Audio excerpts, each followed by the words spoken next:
Olá, queridos e queridas, que bom mais uma vez nos reunirmos para esse nosso encontro, onde estamos falando a respeito do perigo da liberdade de expressão e culto em relação às coisas de Deus. Claro que esse não é bem assim o tema propriamente dito, estou apenas comentando para que você possa entender. E é o seguinte, estaremos a partir de agora fazendo um vídeo sobre o tema que daqui a pouquinho iremos apresentar. Mas antes, dizer para você se inscrever no canal, se ainda não é inscrito, ok? E também dê o seu joinha, entendeu? Ative o sininho para que você possa receber todas as notificações.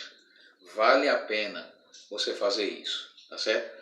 E com isso que você vai fazer, você dando esse joinha, por exemplo, o YouTube vai considerar o vídeo como relevante e aí vai ficar para a empresa do YouTube um dos vídeos mais qualificados.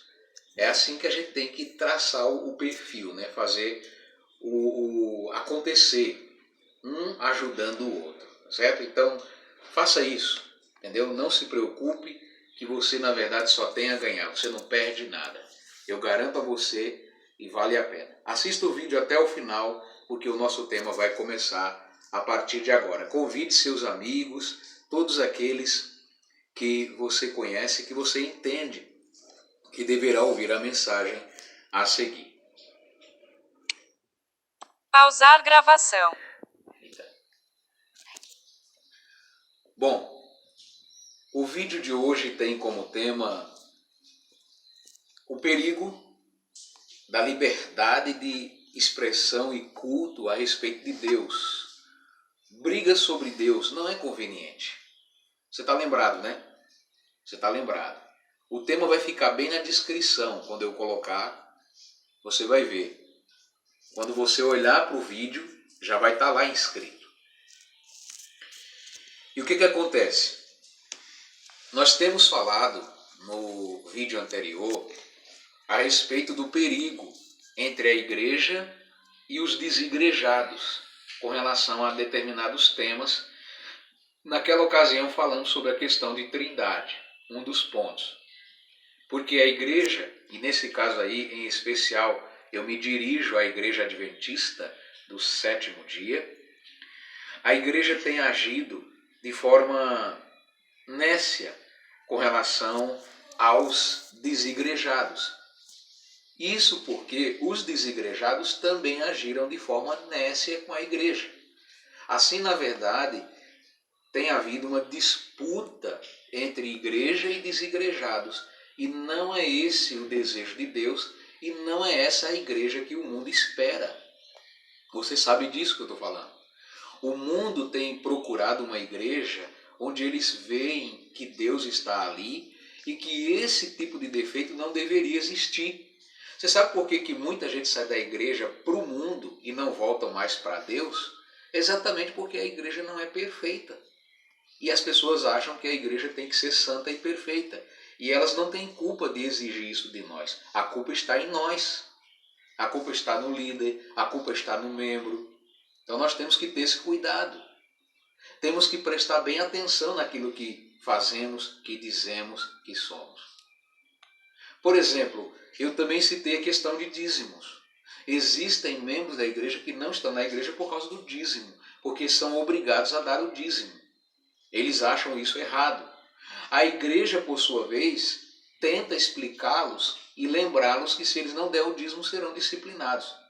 Meus irmãos, liberdade de expressão é diferente de exclusão. Uma coisa é você doutrinar a pessoa e dizer que aquilo é errado e que aquilo vai gerar transtorno para a vida espiritual da pessoa. Outra diferente é você excluir a pessoa, mesmo com orientações. O ideal é que haja acordos. Com acordos, eu diria que uma exclusão pode ser. Eu vou dar um exemplo. A pessoa, usando a consciência, vai dizer: eu prefiro ser excluído, eu não estou andando de acordo com as normas da igreja. Então eu prefiro ser excluído.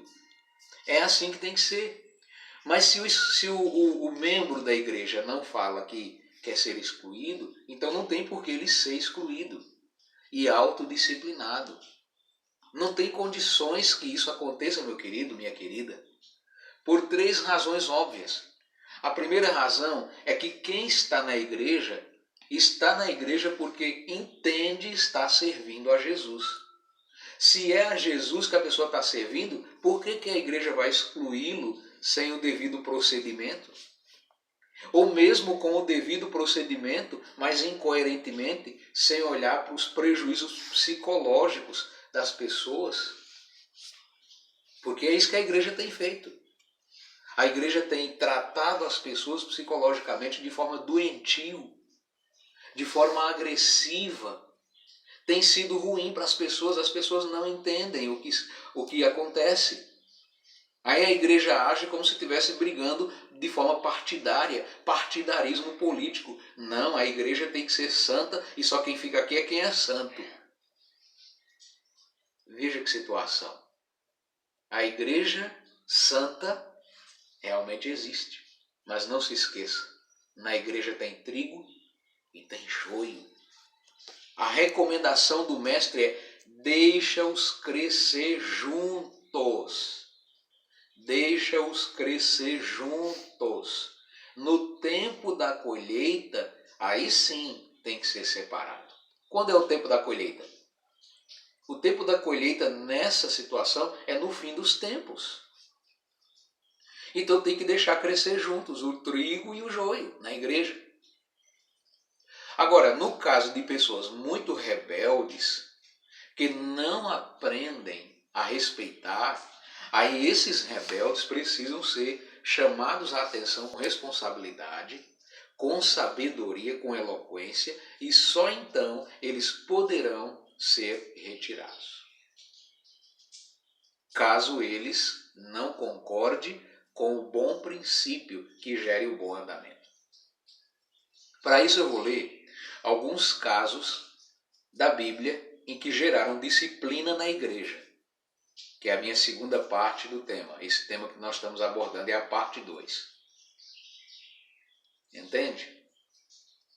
Porque na verdade é isso. Olha que interessante. Na primeira carta de Paulo aos Coríntios, capítulo 5, o apóstolo Paulo conta a história de um homem que havia na igreja de Corinto, que tinha casos com a mulher do próprio pai. Paulo diz assim, no final do capítulo 5 da primeira carta aos Coríntios: expulsai do meio de vós o malfeitor. Só que para fazer essa expulsão tem que ter sabedoria. Não é assim chegar e dizer: vai-te embora para fora, vai para o inferno e xingar a pessoa, maltratar a pessoa. Não, porque a pessoa maltratada é a única que se revolta na igreja. Ninguém na igreja vai se revoltar se não for maltratado. Ninguém na igreja vai se revoltar se não achar alguma coisa errada na igreja.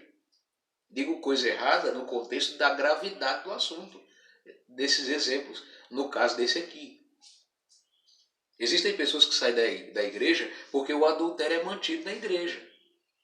Aí as pessoas saem da igreja e dizem: não, se for para ser crente, para cair nessa situação que está o mundo, então eu vou ficar lá no mundo. É isso que as pessoas falam. E é bem feito.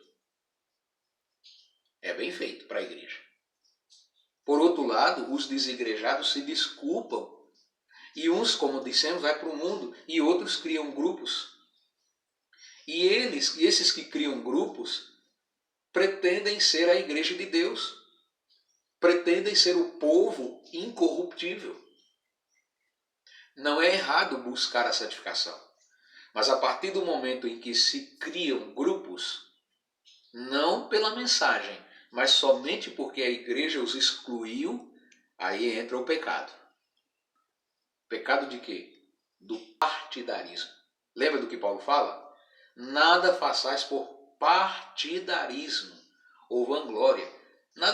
Partidarismo nada mais é do que contenda, confusão, discussão. Nada façais por meio disso. Isso está em Filipenses capítulo 2, versos 3 a 5. E no 4 Paulo diz: considere os outros superiores a si mesmo.